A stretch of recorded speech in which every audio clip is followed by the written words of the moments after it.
Hello, this is my story about Mrs. Wiggle and Mrs. Waggle. Mrs. Wiggle and Mrs. Waggle lived on two mountains. Their houses were quite far apart, and when they wanted to visit each other, they had to go down the hill, up the hill, down the hill, up the hill, until they reached the other person's house. Well, on this particular day, Mrs. Wiggle, she came out of her house, opened the door, out she came. She stretched up tall. It was a beautiful day. The sun was shining, the birds were singing, and she thought, I haven't seen my friend, my best friend, Mrs. Waggle, for some time. I think today is the day I'm going to see her. So she went down the hill, up the hill, down the hill, up the hill, until she came to Mrs. Waggle's house. She knocked on the door.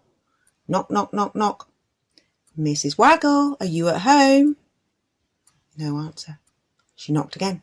Knock, knock, knock, knock. Mrs. Waggle, are you at home? No answer.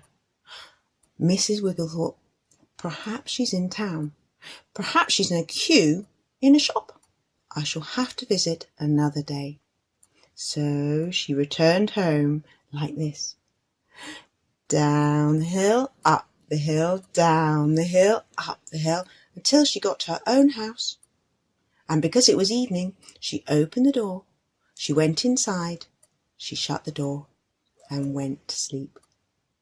Now, the next day, Mrs. Waggle woke up. She opened the door. She came outside. She shut the door and she thought, today the sun is shining. It's the day to see my friend Mrs. Wiggle. She thought, I'm going to go down the hill, up the hill, down the hill, up the hill, until she got to Mrs. Wiggle's house. She knocked on the door. Knock, knock, knock. Mrs. Wiggle, are you at home? No answer. She knocked again. Mrs. Wiggle, are you at home? Still no answer.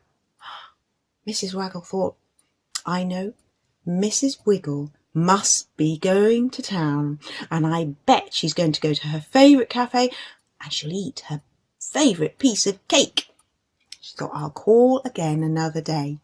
So Mrs. Waggle went down the hill, up the hill, down the hill, up the hill, until she got back to her own house. She opened the door, she went inside, she put a kettle on, she made herself a cup of tea, she shut the door, and she went to sleep. Now, a week later, these two ladies, at the very same time, thought, we need to go and see our best friend.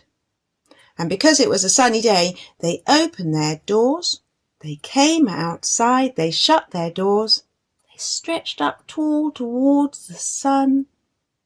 The birds were singing, the grass was growing, the trees were blooming blossom, and they decided to set out at the same time. Who would believe it?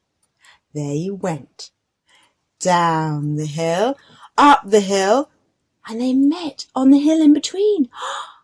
Mrs. Wiggle, Mrs. Waggle, how nice to see you. And they gave each other a big hug.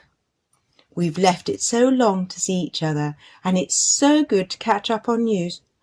Mrs. Waggle, did you have a good time in town? Yes, I did. And Mrs. Wiggle, did you have your favourite piece of cake?